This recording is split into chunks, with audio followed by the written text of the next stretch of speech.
match nul logique au vu de l'ensemble du match, mais frustrant vu le scénario? Vous avez tout dit, c'est exactement ça. Maintenant, il faut, je pense, prendre un petit peu de recul parce que c'est vrai que c'était difficile. J'avais dit hier que si on faisait un match nul, ce serait un exploit. Et je pense que revenir de 2-1 à 3-2, 3-3 dans les circonstances qu'on connaît, c'est véritablement un très bon résultat. Parce que ça nous permet, même si c'est frustrant, de rester dans la course pour la qualification. Et l'objectif, c'est pas de gagner ici à Offenheim, c'est d'arriver en fin de match de poule avec une qualification. Donc on sait qu'il faudra maintenant gagner le match retour. Donc voilà, il faut déjà se préparer pour ce match retour. Dans le contenu, c'est du déjà vu. On voit du OL très bon par moment, du OL qui subit, du OL moins bon. Ouais, bon, ça c'est des avis que je partage pas. Ah bah dites-nous votre avis alors. Non, mon avis est qu'on a fait un grand match parce que mettre en difficulté cette équipe d'Offenheim qui a des atouts physiques et techniques tout à fait extraordinaires, c'est un grand match dans le contenu. C'est vrai qu'on prend un but à la fin, mais dans les occasions, je pense qu'Offenheim méritait de partager les points. Donc voilà, donc je pense qu'il faut retenir le fait qu'on a fait ce match nul à l'extérieur contre une équipe allemande hyper puissante, hyper rapide.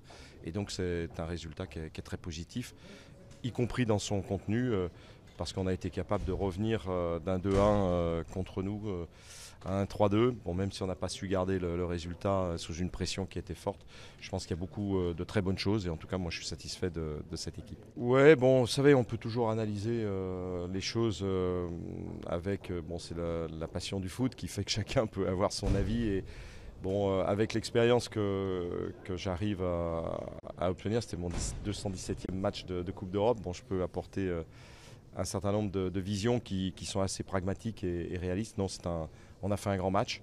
Je pense qu'il nous a manqué pas grand-chose. Peut-être un petit peu de caractère, un peu de réussite aussi. Ce dernier but, il arrive comme les autres buts parce qu'on n'a peut-être pas été assez présent sur les côtés, ce qui est la grande force d'Offenheim. Bon, on avait vu avec l'équipe d'Allemagne et Schulz sur le côté gauche qu'il était extrêmement fort. Il a encore été très très fort ce soir. Voilà, bon, le jeu mérite des fautes, mais aussi des actions de classe. Et on a produit beaucoup d'actions de classe. On aurait pu marquer en début de match. Je regrette les deux occasions en tout début de match qui auraient peut-être lancé le match différemment.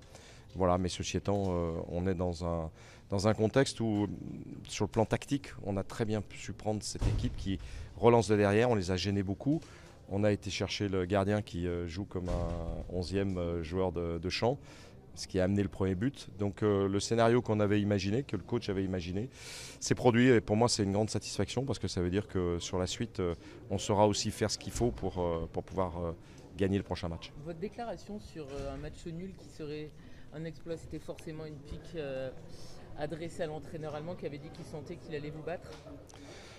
Ça pouvait l'être, mais ceci étant, c'était aussi le fruit de la réflexion. Bon, je vous dis, j'ai vécu quand même en 2010 une demi-finale de Champions League contre le Bayern, un Bayern hyper puissant qui avait les mêmes qualités qu'Offenheim ce soir.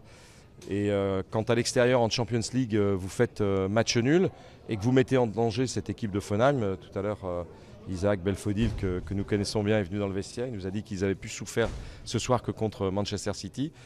Donc voilà, donc moi je l'ai pris comme un compliment. Et hier, même si au départ il y avait évidemment la question de l'expression de l'entraîneur d'Offenheim, il y avait aussi, je pense, une bonne réflexion. Et on a vu ce soir que j'étais pas loin du compte. Oui, on a fait un pas sérieux en avant, d'une part parce qu'on finit les matchs aller en étant invaincu. On a joué 2 fois à l'extérieur. Et le match à la maison, on l'a joué à huis clos. Donc voilà, il faut être objectif. Bon, quand ça ne va pas, je le dis aussi, mais là on s'est mis dans un scénario hyper positif pour pouvoir se qualifier. Et l'objectif, c'est pas de finir devant Manchester City, c'est de finir deuxième. Donc voilà, il faut continuer comme ça. Si on fait 5 points sur les matchs retour, on sera qualifié évidemment pour la deuxième phase de Champions League, ce qui est l'objectif de cette année.